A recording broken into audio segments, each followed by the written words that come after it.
Chapter 15. A Threat.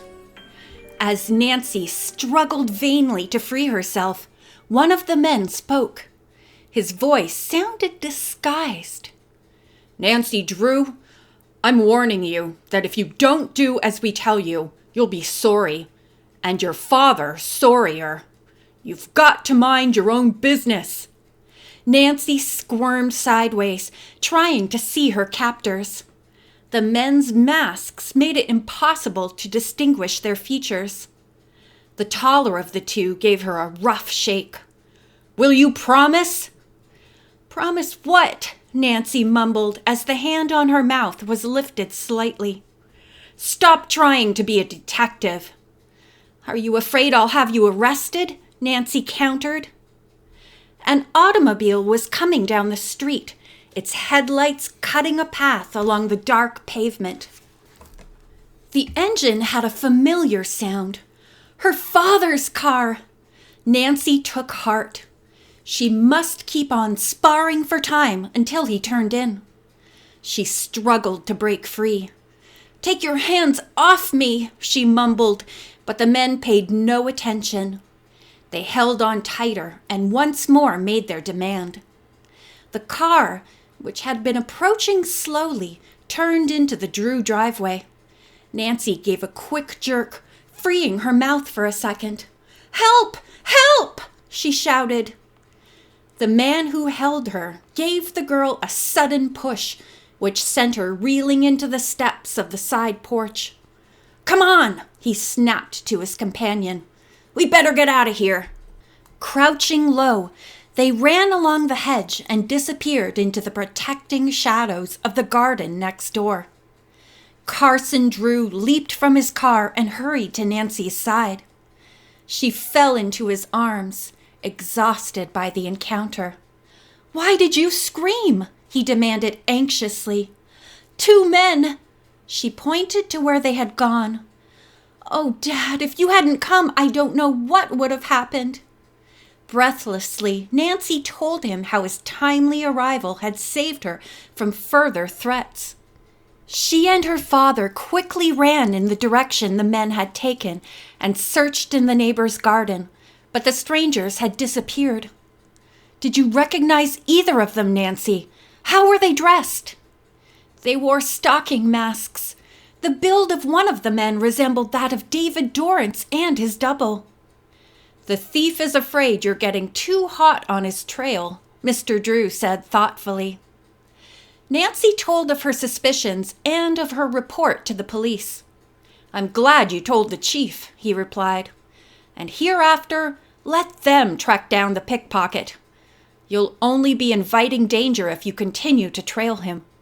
Next time I might not be around to save you," he added affectionately, and took her hand as he led her back to their home.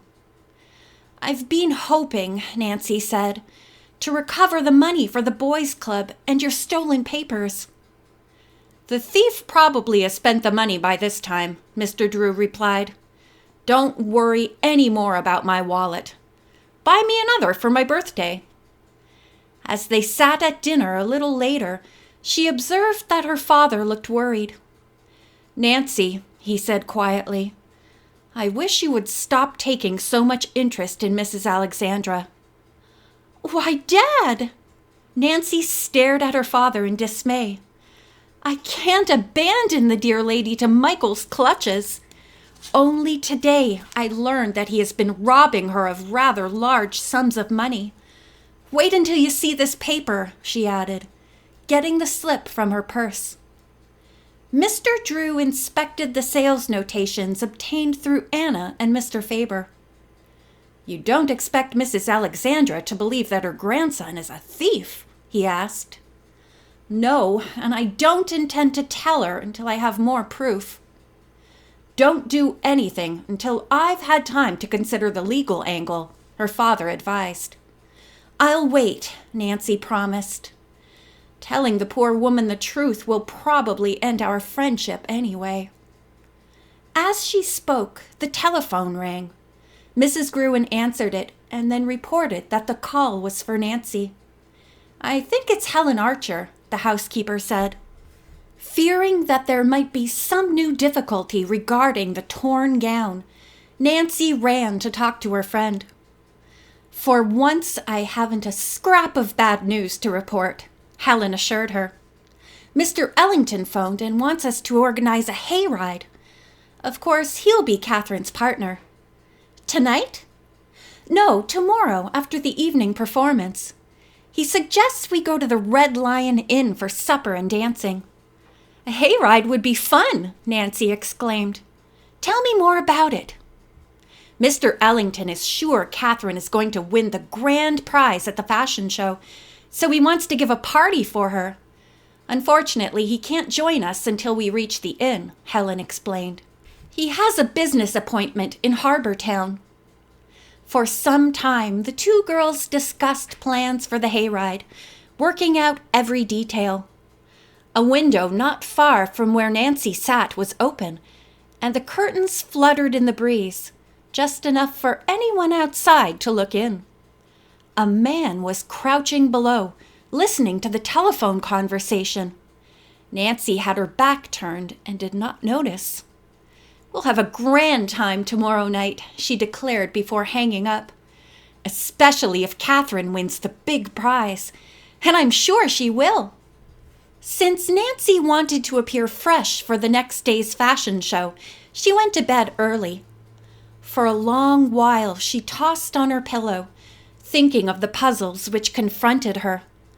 Of them all, she was still particularly intrigued by the little nightingale's words, "Clue in jewel box." The jewel box must be the footman, she thought over and over. The Queen's mother's family and trusted servants knew it was the one holding her most valuable pieces. Nancy felt that the revelation of the secret might in some way make up to Mrs. Alexandra for the disgraceful behavior of the prince. "That little footman must have another opening," she reflected. Try as she would, Nancy could think of no way to open it. Mourning did not bring any solution to the vexing problem. It continued to plague Nancy throughout the day, even as she went through her afternoon routine at the fashion show. Then, just as she left the building, an idea flashed into her mind.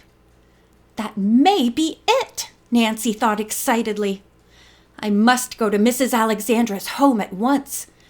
I only hope I won't find Michael there." End of chapter 15.